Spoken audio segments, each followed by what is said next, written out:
today I'm going to be going over my February wrap-up.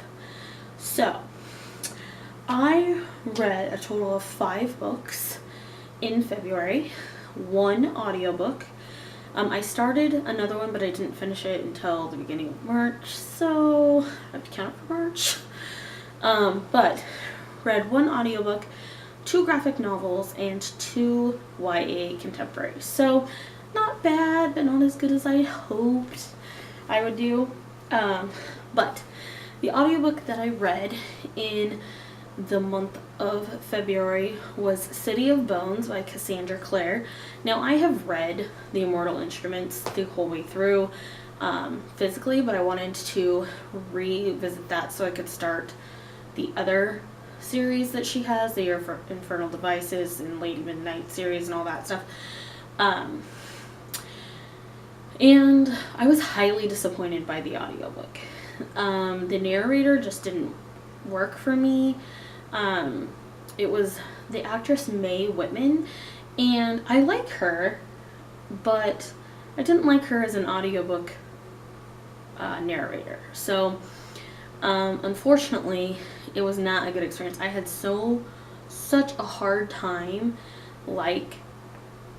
getting through it, which, knowing the story and everything, I thought it would be easier, but her portrayal of the characters and everything threw me off, and I didn't enjoy it. So, yeah. So, the graphic novels, I gave the audiobook 2 out of 5 stars, but City of Bones I think I gave it a 4 out of 5 stars. The book. But the audiobook I only gave it 2 out of 5 stars. So the first graphic novel that I read was Lady Castle.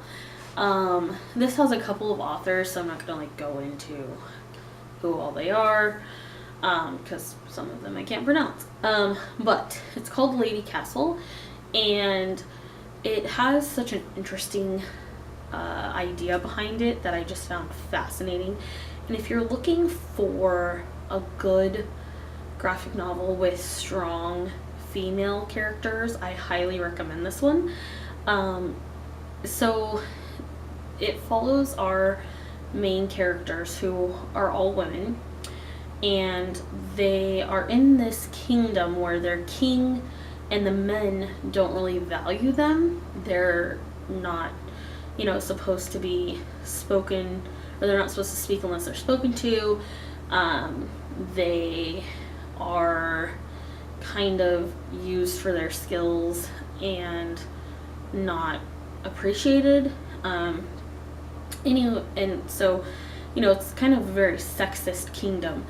And the king has made enemies with different races and other kingdoms and stuff like that, and creatures. And one day they go off and all the men get killed or captured. We're not really sure 100% what happens to them, at least in this first book. And so they get killed or captured by a dragon, and only one of the men return to the village. And so the women all have to decide how to handle the fact that there are no more men except for this one guy. And they kind of create their own kingdom, but instead of putting since we don't have a king, we're going to have a queen, they still consider the woman in charge a king. And they don't really, do the, because you're a girl, you have to be a queen. And so it was really, really good. I really liked it. It was funny. The characters are hilarious. And it seems like there's good representation and stuff. But it's a really good book. I gave it what did I give it? Hang on. Oh, my phone is going to be dumb. I gave it a 4 out of 5 stars. I thought I did, but I wanted to make sure. The next graphic novel that I read, which this should be no surprise if you've been following my channel for any amount of time, is Amulet number 6, Escape from Lusien, and I am in love with the graphic novel series, The Amulet. Many of you know why I talk about this a lot. My son and I have this one in common now, and he likes it, and I love the story. It's thoroughly enjoyable. The characters are fun, and you get to see a whole bunch of different type of characters and personalities, and it's just really, really fun.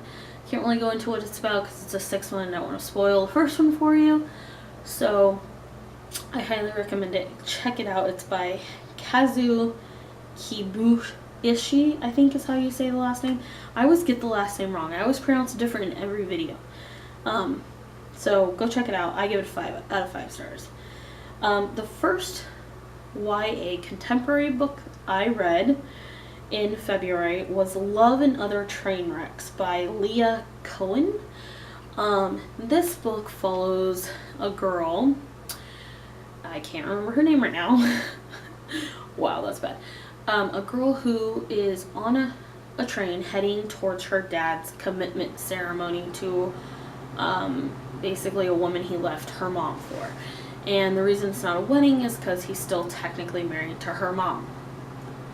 Yes, I don't like that whole part of the book, but her journey to realizing that she's not responsible for her mom's happiness, and she's not responsible for what happened in her parents' marriage and stuff, to me was excellent.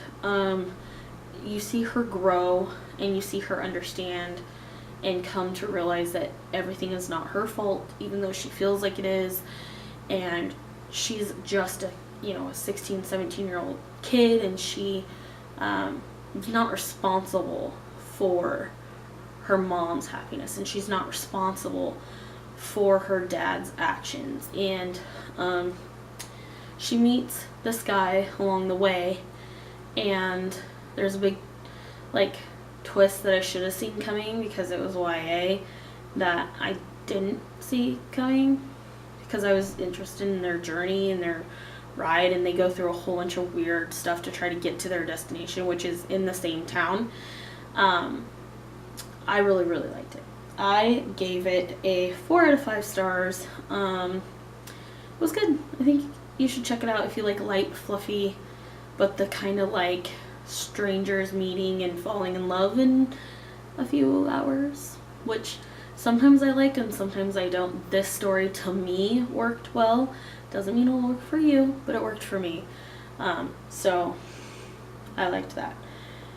The last book I read in February, which I really, really liked this book a lot.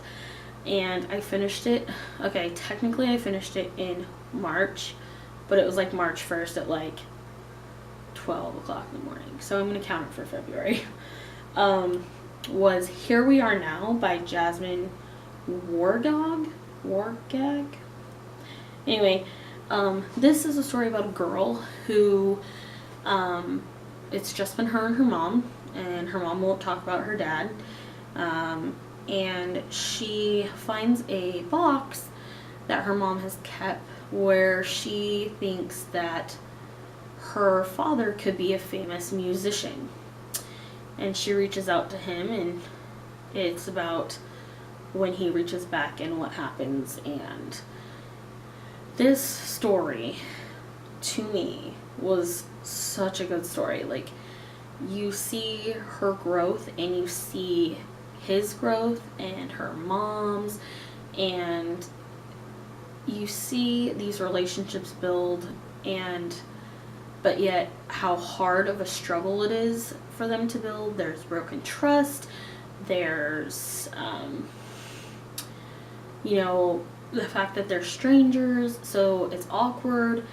There's a lot of different, there's a family emergency that happens, and so there's tons of stuff going on, and it's about how they build their relationships, and it's phenomenal. I really, really liked this one a lot. So I gave it a 4.5 out of 5 stars. The only reason I didn't give it a 5 out of 5 was because, to me, where the story ended, I wish there would have been a little bit more. I felt like we could have really used a little bit more, but overall it was great. Came back with my dessert. Anyway, so those are the books that I read in February. Let me know if you've read any of these books and what you thought about them. And let me know what you read in February. So remember, guys, a reader lives 1,000 lives, and so can you. So keep on reading. Bye!